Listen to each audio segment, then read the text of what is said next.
रहा update news.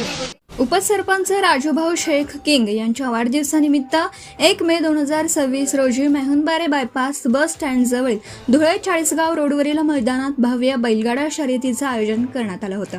ग्रामीण भागातील पारंपरिक उत्साहात पार पडलेल्या या शर्यतीत मोठ्या संख्येने स्पर्धक प्रेमी सहभागी झाले होते।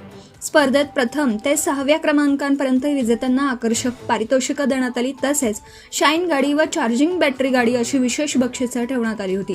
प्रत्येक विजेत्या गाडीला 2 ट्रॉफी देण्यात आल्या। या शर्यतीत प्रथम क्रमांक शिवाजी पाटील यांचा सर्जा, योगेश जाधव यांचा अर्जुन व दीपक ड्रायव्हर संभाजीनगर यांनी पटकावला। द्वितीय क्रमांक चंद्रकांत भदानी सरपंच बिलखेडा यांचा नाचा व सोनू पाटील खेरडी यांचा रुस्तम यांनी मिळवला।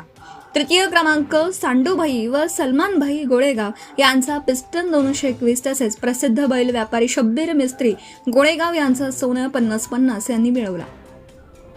अंतिम फेरीत उस्मान शेठ व अल्ताफ बिल्डर यांचा हॅट्रिक तसेच अवसर पहलवान जागीरदार यांचा शूटर यांनी उल्लेखनीय कामगिरी केली। स्पर्धेचे संचालन अनुभवी पंचांच्या उपस्थितीत पार पडलं। शुभम पाटील, दीपक गायकवाड, भुरा शिंदे व दादा बोराडे यांनी निकाली पंच म्हणून काम पाहिलं, तर सागर तांबे खडकी व चेतन चौधरी तरवाडे यांनी झेंडा पंच म्हणून जबाबदारी सांभाळली। समालोचन अप्पा साबळे देवळी, सचिन पाटील पाटणा व भैया अगोने यांनी केलं। स्पर्धेचं थेट प्रक्षेपण गोपाल डिजिटल यांच्या माध्यमातून करण्यात आलं। ही शर्यत अखिल भारतीय बैलगाडा संघटना जळगाव जिल्हा यांच्या नियमानुसार पार पडली।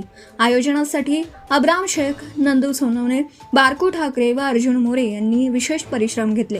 कार्यक्रमास पियुष साळुंखे, प्रभाकर चौधरी, राजूभाऊ शेख किंग तसेच गावातील मान्यवर व नागरिक मोठ्या संख्येने उपस्थित होते।